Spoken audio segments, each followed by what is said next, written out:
Middle class का भी बिजली बिल तुमको माफ करना पड़ेगा, इस बात को याद रखो।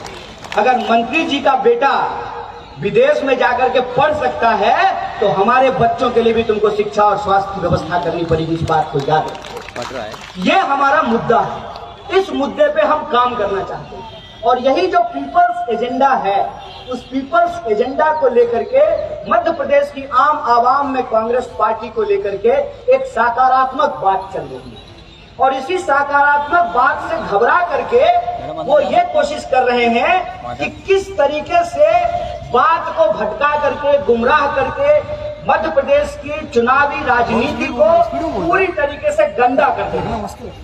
जब देखिए तब वो ये कोशिश करते हैं कि कैसे मध्य प्रदेश के चुनाव में जाति और धर्म का एंट्री करा दिया जाए। तो मैं आप तमाम लोगों से यही कहना चाहता हूँ कि उनकी कोशिश ये रहेगी कि इसमें जाति और धर्म का एंट्री करा दिया जाए। आपकी कोशिश ये रहनी चाहिए कि इसमें रोजी रोटी का सवाल सबसे प्रमुखता से रहेगा और इस बात का सवाल का जवाब उनसे पूछा जाएगा। आए हैं विधायक जी, मुझे तो लगता है कई बार उनको संकट भी हो जाता होगा, लेकिन बता रहे थे लोग कि यहाँ के स्थानीय विधायक जो है बड़े जबरदस्त एक्टर हैं। नहीं, यही संकट का विषय है, पता है आपको, क्योंकि वो जिस पार्टी में गए हैं ना वहाँ एक से एक एक्टर है। कहीं वो इतना बढ़िया जो नौटंकी करते हैं और जो प्रधानमंत्री देख लिए तो प्रधानमंत्री हीन भावना के शिकार हो जाएंगे, कहेंगे इसको बाहर करो, हमसे बड़ा नौटंकी बात है। आप समझ रहे हैं, ये सब जो ड्रामेबाजी बन गई है पॉलिटिक्स, उसमें हम आम जनता को सिंपल सवाल रखते हैं और ये हमसे भी आप पूछ सकते हैं। अगर हम ये वादा कर रहे हैं कि मध्य प्रदेश में ओल्ड पेंशन स्कीम लागू होगा, अगर हम ये नहीं कर पाए, अगर मध्य प्रदेश में ओल्ड पेंशन स्कीम नहीं लागू किया जा सके तो अगली बार जब शर्मा जी वोट देने के लिए आए ना तो इनको कहेगा आइए, खोज रहे थे आपको, बैठिए। 5 साल में चुनाव इसीलिए होता है कि आपका रिपोर्ट कार्ड जनता के हाथ में होता है। आप जो वादा किए हैं वो वादा आप पूरा किए हैं कि नहीं किए हैं, इसका हिसाब किताब किया जा सकता है। अगर हम ये कह करके वोट मांग रहे हैं कि 500 रुपए में गैस सिलेंडर मुहैया कराएंगे, तो अगर हम मुहैया कराएंगे तो आप हमारा लाइसेंस रिन्यूअल कर दीजिएगा, आप हमारे रिपोर्ट कार्ड को ओके कर दीजिएगा, और अगर हम नहीं कर पाए तो आप हमारे रिपोर्ट कार्ड पे हमको फेल कर दीजिएगा। भाजपा को यह पता है कि वो जो वादा किए थे वो वादा वो पूरा नहीं कर पाए, उनका रिपोर्ट कार्ड फेल हो गया है। तो जानते हैं वो क्या कर रहे हैं, इंटरव्यू है बेटा का, पापा का मार्कशीट लेकर के आ रहे हैं, बात ही नहीं कर रहे हैं कि मध्य प्रदेश की सरकार ने 18 साल में मध्य प्रदेश के लोगों के लिए क्या किया है। अगर किया है, मान लीजिए कि हम कपड़ा पहने हुए हैं और नहा के आए हैं, तो हम एक पट्टी लगवा लें माथे पे, कपड़ा पहने हुए हैं नहा के आए हैं, ये करने की जरूरत है क्या? जो काम करेगा उसको प्रचार करने की जरूरत पड़ेगी क्या? ग्वालियर में आप जिधर भी नजर घुमाइए हर तरफ प्रचार ही प्रचार है, हर अखबार में प्रचार ही प्रचार है, हर टीवी पे प्रचार ही प्रचार है। मध्य प्रदेश की जनता का पैसा लेकर के, उनके पैसे से ही पोस्टर लगा करके मध्य प्रदेश की जनता को बता रहे हैं कि हमने आपका विकास किया है। अरे तुम ऐसा कैसा विकास किया है तो हमको नहीं पता चल रहा है, तुमको पेट्रोल पंप पे पोस्टर लगा करके हमको बताना पड़ रहा है कि हमारा विकास किया है। अगर हमारा विकास किया है तो कुछ मोटा मोटा सवाल है जो हम आपसे पूछना चाहते हैं। मेरा ग्वालियर का इतिहास बहुत अच्छा नहीं है, लेकिन मैंने अपनी आंखों से जो कुछ चीजें देखी है मैं आपके सामने रख रहा हूँ। अभी वर्ल्ड कप चल रहा है ना, ग्वालियर के स्टेडियम में पहले मैच होता था कि नहीं होता था? सहवाग यहाँ बहुत मारता था ना, सचिन डबल सेंचुरी। अब मैच हो रहा है, क्यों? सारा मैच अहमदाबाद में ही होगा, ग्वालियर में नहीं होगा। बोलिए, क्या ग्वालियर से 1970-80 में बंबई के लिए फ्लाइट चलती थी कि नहीं चलती थी? अब तो झांसी जाने के लिए भी कुछ नहीं मिल रहा है। क्या ग्वालियर में तमाम तरीके की फैक्ट्रियां थी कि नहीं थी? तो कौन बंद किया? ये सब सवाल हमको सोचना पड़ेगा। और मैं कोई इतिहास का किताब लेकर के नहीं आया हूं, जो हमने अपनी आंखों से देखा है मैं आपसे बस आपके सामने रख रहा हूं। बंद हुई फैक्ट्रियों को देख करके, उस खंडर को देख करके ऐसा मालूम होता है कि इमारत कभी बुलंद रही होगी। हवाई पट्टी को देख करके लगता है कि कभी यहां से भी हवाई जहाज चला करता है। स्टेडियम देख करके लगता है कि कभी यहां भी क्रिकेट मैच हुआ करते हैं। और आज हालत क्या है? आज हालत यह है कि ग्वालियर चंबल संभाग के तमाम विद्यार्थी ग्वालियर में आकर के रहते हैं, पढ़ते हैं, आंख खोल करके तैयारी करते हैं, और जब एग्जाम देने के लिए जाते हैं तो पता चलता है कि प्रश्न पत्र लीक हो गया है। और प्रश्न पत्र यदि नहीं लीक हुआ है तो पैसा लेकर के सीट बेच दिया गया है। पटवारी घोटाला हुआ है नहीं हुआ है? कहां हुआ है? यही हुआ है। व्यापक घोटाला हुआ है नहीं हुआ है? कहां हुआ है? यही हुआ है। ये हमारी नियति बना दी गई है। इस नियति को कौन बदल सकता है? इस नियति को मध्य प्रदेश की आम जनता बदल सकती है, इस बात को याद रखिएगा। और अगर आप नियति बदलने के लिए तैयार हैं तो इस बदलाव की बयार को एक संकल्प की तरह हम लेते हैं और मध्य प्रदेश में परिवर्तन के संकल्प को हम पूरा करेंगे, इसको अंजाम तक पहुंचाएंगे। ये वादा हम आपसे करना चाहते हैं।